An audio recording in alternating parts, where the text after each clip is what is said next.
Hi Trish, thank you for coming in to see me today about Sam. As you know, Sam has been doing a really great job of improving this quarter in reading. Wonderful. And yeah, it's really great progress. So that being said, I wanted to talk with you a little bit today about coming up with some strategies together to make sure that Sam is being set up for achieving the most success that they're capable of. All right, that's wonderful. Did you have any ideas about what that might be, or? Yeah, I actually really do. So I want to talk about Sam's recent rewrite first on the comparative poetry essay. Second, then I'd like to ask a few questions for you about your role in homework at home when Sam gets home. Yep.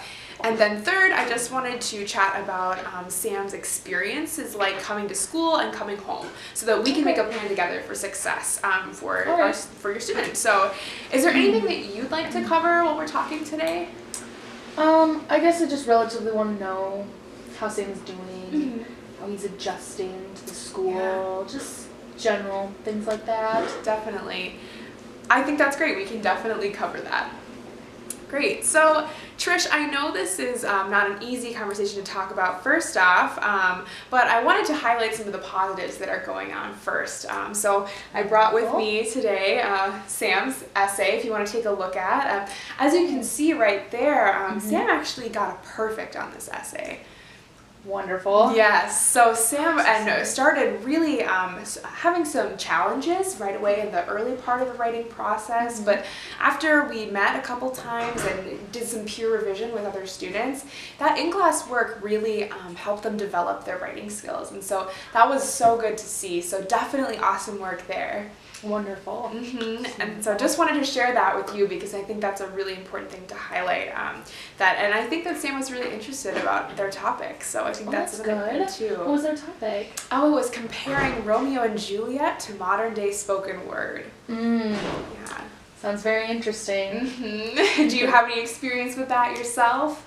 No, back in high school we did some of that, but it's a long time ago. I don't remember a lot of that, so.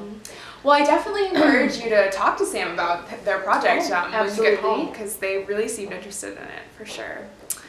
And then, so next, like I had mentioned, I just have a couple questions for you about your own role at home when you're doing homework. What does that typically look like for you on a day coming home with Sam? Well, when I usually pick up Sam, we go home and, he usually has a snack, and I do actually have to get the house ready, kind of start cleaning, making dinner, so I usually have him sit down, he'll be at the kitchen table, we're doing his homework. If he has questions, he'll ask me, but I think he is more used to trying to do it on his own. He'll only really ask questions when he gets really frustrated, but I feel that he usually gets his work relatively done pretty quickly. He usually has it done before dinner starts. I mean, we do eat pretty late, 6:30 or 7, just because that's when everyone else in the house comes home. So usually at home it's just me and Sam for a few hours after school. Yeah, okay. Well, thank you for sharing that. One thing that I can bring up about in the classroom is that, I'm glad to see that Sam is getting that work done in class from my perspective, but I have noticed that there are some often times when Sam will turn in assignments very late or not at all. And that's a little concerning for me. So I guess I was just wondering too about Sam's experience coming home and if there is, what kind of structure that looks like, and if there's anything else that we can do on our end to make sure that that work does get done on time. Okay, well, I usually see him get it all done, so I don't quite know why he's not turning it in or why it's half completed, because usually he says it's done, and he knows that by dinner time it should relatively be done, and if not, he always has time after dinner. He does have chores to do, but I assume they have planners. I know that's usually what we had in school. Just write them down. He usually tells me when he has homework. But I mean, sometimes kids this age just don't feel like doing it, but I don't support that. So I assume that he's just thinking he can slack off, but he knows that he shouldn't be. He should be actually getting his homework done. Okay, well, yeah, like I said, when we first sat down together, I know we're both here because we care about Sam's success, growth, and safety. So I'm wondering if there is a way to be a little bit more involved in Sam's homework process at home. I think that would be a really positive strategy. And on my end, I can also check in with Sam when he comes to school during the day as well. Well, and I want you to know that I also care about your well-being. You know, obviously being here as the parent, I very much respect the role that you play in Sam's life, and that is never something that I would want to disrespect. But I do want to ask if there are any distractions at home that you think could be contributing to Sam's ability to turn in homework assignments. I mean, he doesn't get to watch TV until his homework's done. I mean, we do live in a pretty noisy apartment. I mean, our walls are pretty thin. You can hear everyone else, but there shouldn't be anything. He's a relatively good kid, and I'm not. I mean, by the time I get home, really, it's just cleaning and cooking. I mean, there's not much else. I mean, when I pick him up, I'm usually after work, so I'm always trying to relax. Also, when I get home, I mean, I think he's doing pretty well, and our environment at home is very conducive to work and having him get his homework done. So I'm not always quite sure Okay, yeah. what's going on. Definitely. Well, one thing I can share for you, from my perspective, is that last week it was actually, I know as you probably know, 90 degrees out, so it was pretty hot. Yes. It was a really hot day for us at school, especially because we don't have air conditioning at the school we're at, so you can kind of tell. And so when Sam came into school with a fleece sweater on and long pants, that was a little concerning to me. They didn't ask to come home to change or go home, but I did notice them sweating a lot during the school day and having trouble focusing. In that instance, were you aware of that?